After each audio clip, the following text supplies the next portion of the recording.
আসসালামু আলাইকুম প্রিয় দর্শক, কেমন আছেন আপনারা? এই সংসার সংসার করে মানুষের জীবন তছনছ হয়ে গেছে। সংসারের জন্য দেশ বিদেশ মানুষ ঘোরাঘুরি করে। এই যে সুন্দর একটা নিরিবিলি পরিবেশ বাড়ি, এই বাড়িটা তালা মারা। এই সুন্দর একটা পরিবেশ বাড়িটা ফালাইও এই সাংসারিক তাড়নায় দূর দূরান্ত মানুষকে বসবাস করতে হইতেছে। আগে একটা সময় ছিল, একটা সময় এমনও ছিল, একটা সোনের গড়া ছিল। এই সোনের গড়ে আমরা কি করতাম, 10-12 জন থাকতাম, খুবই কষ্ট করে থাকতাম। তারপরেও খুবই অনেক আরামে থাকতাম, সুখে থাকতাম। কারণ দিন বইরা কাম করতাম, রাত বইরা ঘুমাইতাম, কোনো টেনশন ছিল না। কিন্তু এখন এত বহুল বিলাসবহুল বাড়ি গাড়ি কইরা করার পরও আমরা সুখে শান্তিতে আরামে নাই।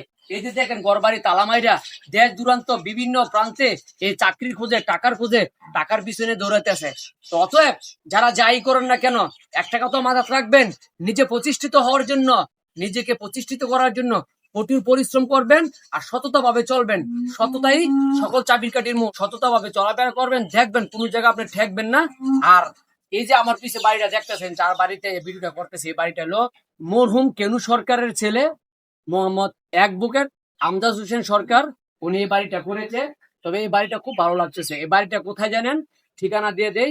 হোমনা উপজেলা আসাদপুর ইউনিয়ন ফজিদাউদপুর গ্রাম। এই বাড়িটা করেছে উনি। সবাইকে অসংখ্য ধন্যবাদ জানিয়ে আজকের মতো এখানে বিদায় নিলাম। আর সবাই আমার জন্য দোয়া করবেন। আল্লাহ হাফেজ।